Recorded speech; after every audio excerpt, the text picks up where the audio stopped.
Welcome back. Our On Politics poll this morning asks, should Texas raise the cap on the number of charter school licenses it grants? Well, you logged on and let us know what you had to say, and 53% of you said yes, it should. Well, if you missed any of our program this morning, the video will be online later today, and just go to KXAN.com. And while you're there, click on the On Politics tab at the top. You'll head straight to our special political site where you can check out our latest political coverage, previously broadcast Session 11 programs, and our blogs. And it's also where you can chat with us during the show. And now let's go to our chat so our On Politics panel can field one of your questions. It looks like today people are wondering if the East Side proposal will work. And for those students that need to get into this school for various reasons, if it doesn't happen, what's the other option for those students? Okay, the East Side campus, lease it from the district for $1 per year. That supposedly saves the district $8 million a year in expenses.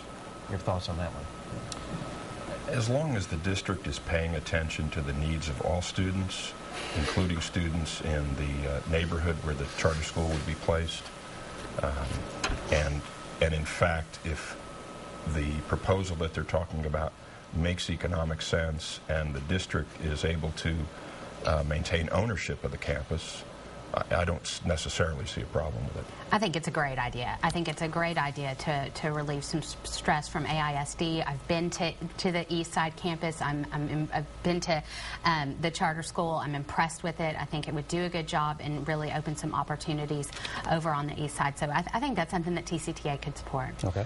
Absolutely, it's a great idea. It's been a low-performing campus for years. It's underutilized, and I think Juan could make great use of that campus.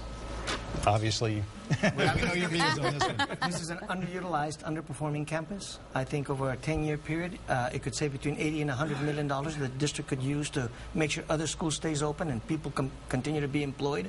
And I think that community deserves a very good school. And I think we have an opportunity here really to create partnerships between a charter school and the school district, which this school district needs to be doing. And I think this is a great opportunity to provide that partnership and together to build the kind of school in that community that it deserves, which is a high-quality, high-successful school for the students in that community. Can you think of other campuses in Austin that might be candidates for this? I think there may be many. I mean, it depends on what the school district does in the future in terms of their needs to close some of these campuses that are underutilized. I think there will be opportunities going down the road to establish many more charter schools, particularly, again, as I said in the beginning, to address the needs of poor kids and poor communities in the city and in the state. All right. We got to leave it there. We thank you all for coming in. Huge issue, as you all know, and we appreciate hearing your views this morning. Well,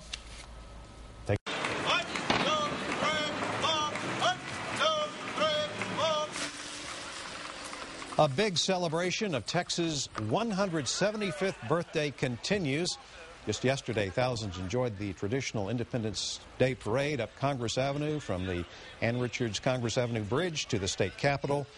Lots of folks enjoying that one. Today, there will be one more observance here in Austin, another free event at 2 o'clock this afternoon on the south lawn of the Capitol. The names of the men who died at the Alamo will be read, and a musket volley will be fired in their honor. This event sponsored by the Texian Legacy Association in conjunction with Celebrate Texas.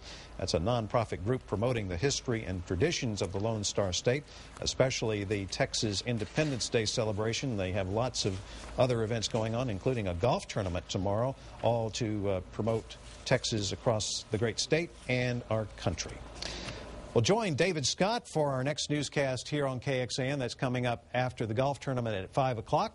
And join us here next week for Session 11. Up next, from Washington, Meet the Press and David Gregory. Keep it here on KXAN. Have a good morning.